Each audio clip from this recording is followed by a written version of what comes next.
আজকে আমি quantum mechanics কিভাবে আবিষ্কার হলো তার একটা প্রেক্ষাপট নিয়ে আলোচনা করব।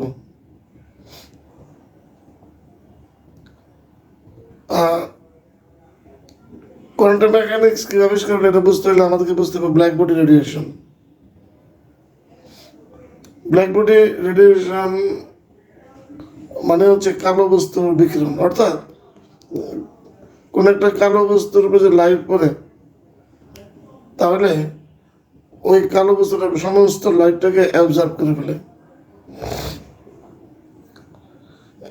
যেমন একটা কয়লা, এটাকে কামারের দোকানে যখন হিট দেওয়া হয় তখন এটা প্রথমে তাপ গ্রহণ করে লাল হয় এবং পরে এটা আস্তে আস্তে একবারে সাদা হয়ে যায়।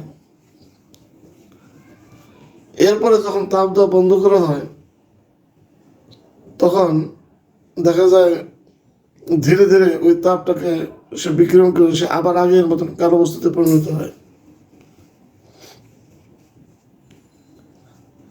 এই বিকিরণটা দেখা গেছে টেম্পারেচারের সাথে রিলেটেড, অর্থাৎ যত বেশি টেম্পারেচারে এটাকে উত্তপ্ত করা হবে এটা সর্বোচ্চ বিকৃত এনার্জির ওয়েভলেন্থ তত এটা আস্তে আস্তে কমতে থাকবে। এটা এনার্জির সাথেও রিলেটেড, এনার্জির চতুর্থ ঘাতের সাথে, এনার্জির সাথে টেম্পারেচার চতুর্থ ঘাতের সাথে রিলেটেড, অর্থাৎ E is proportional to T to the power 4। আবার দেখা যাচ্ছে যে একটা কৃষ্ণ বস্তু ভালো শোষক এবং ভালো বিকিরক, সে যাই হোক, এই একটা কৃষ্ণ বস্তু দ্যাট ইজ ব্ল্যাক বডির এই বৈশিষ্ট্যগুলি ক্লাসিক্যাল মেকানিক্সের মাধ্যমে যখন এক্সপ্লেন করার চেষ্টা করা হয়েছে তখন দেখা গেল যে আসল এক্সপ্লেন করা সম্ভব না। যেমন থার্মোডাইনামিক্সের হেল্প নিয়ে বিজ্ঞানী উইন একটা এক্সপ্লেন দিল, দেখা গেল এটা শর্ট ওয়েভ লেন্থের ক্ষেত্রে ভালো রেজাল্ট দিচ্ছে, কিন্তু লং ওয়েভ লেন্থের ক্ষেত্রে এটা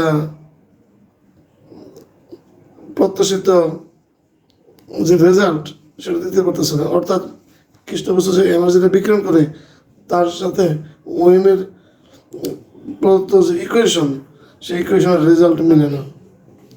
এরপরে ক্লাসিক্যাল মেকানিক্সের সাহায্য নিয়ে রেলে জিন্স, বিজ্ঞানী রেলে এবং জিন্স একটা ব্যাখ্যা তারা করিল। সে ব্যাখ্যাটা হচ্ছে তার সামারি হলো এরকম ইকুয়েশনের, যে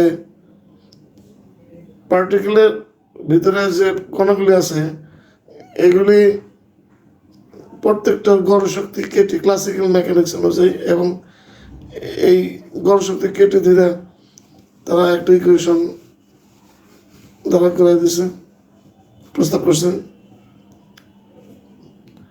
ওই ইকুয়েশন লং ওয়েভলেন্থের ক্ষেত্রে কৃষ্ণ বস্তুর বিকিরণ ভালোভাবে এক্সপ্লেন করে, কিন্তু শর্ট ওয়েভলেন্থের ক্ষেত্রে এটা ভালো এক্সপ্লেন তো করতে পারে না, উল্টো একটা বিপত্তি ঘটাই দেয়। যেমন শর্ট ওয়েভলেন্থের ক্ষেত্রে রিলিজেন্সের ইকুয়েশন থেকে অসীম পরিমাণ এনার্জি রিলিজ হয় এটা শো করে, বাস্তবে তো এমনটা হয় না। রিলিজেন্সের এই এক্সপেরিমেন্টটা আমরা আল্ট্রাভায়োলেট ক্যাটাস্ট্রফি হিসেবে জানি, অর্থাৎ রিলিজেন্স যে এনার্জিটা শর্ট ওয়েভলেন্থের ক্ষেত্রে যে এনার্জিটা বিকিরণ তার সমীকরণের মাধ্যমে প্রকাশ পায় দেখা যায় সেটা অসীম, অর্থাৎ সসীম পরিমাণ এনার্জি দিয়ে কোনো বস্তু অসীম পরিমাণ এনার্জি বিকিরণ করবে। এটা ফিজিক্সের কনসেপ্ট বিরুদ্ধ। আর এটা মজার ব্যাপার হলো দেখা যায় ইউভি অঞ্চলের এনার্জি অসীম পরিমাণে বিকিরণ করে, তাহলে পৃথিবী তো ইউভিময় হয়ে যেত, এতে অতিবিজ্ঞানী বিপর্যয় ঘটত। বাস্তবে সেরকমটা হয় না। যাক, বিজ্ঞানীরা এটাকে কৌতুক করে আল্ট্রাভায়োলেট ক্যাটাস্ট্রফি নাম দিচ্ছে। তাহলে উইনের পক্ষে এক্সপ্লেন করা সম্ভব হয় নাই। উইন শুধুমাত্র লং ওয়েভলেন্থের ক্ষেত্রে ফেল করছে, শর্ট ওয়েভলেন্থের ক্ষেত্রে সাকসেস হয়েছে। রিলিজেন্স লং এর ক্ষেত্রে সাকসেস হয়েছে, কিন্তু শর্টের ক্ষেত্রে ফেল করছে। এরপরে আসলো প্ল্যাঙ্ক। প্ল্যাঙ্ক একটা ধারণা দিল যে কৃষ্ণ বস্তুর প্রত্যেকটা পার্টিকেলের গড় শক্তি কেটে না, প্রত্যেকটা পার্টিকেলের গড় শক্তি দিতেছে h nu divided by e to the power h nu by kT minus 1। অর্থাৎ এরকমটা হইতে গেলে প্রত্যেকটা পার্টিকেলের শক্তি হইতে হবে এইচ নিউ বা এর সরল গুণিতক এন এইচ নিউ। এন এর মান 1, 2, 3 পূর্ণ সংখ্যা। এই এন এর মান 1, 2, 3 পূর্ণ সংখ্যা, এটাকে আমরা প্ল্যাঙ্ক কোয়ান্টাম নাম্বার বলতে পারি। অর্থাৎ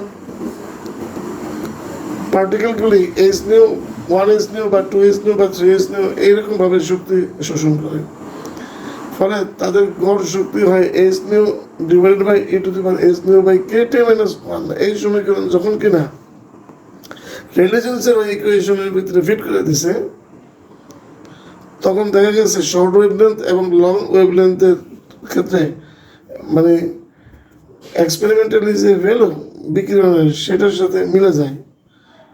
আর এভাবেই কোয়ান্টাম কনসেপ্ট পৃথিবীতে এস্টাবলিশড হয়েছে।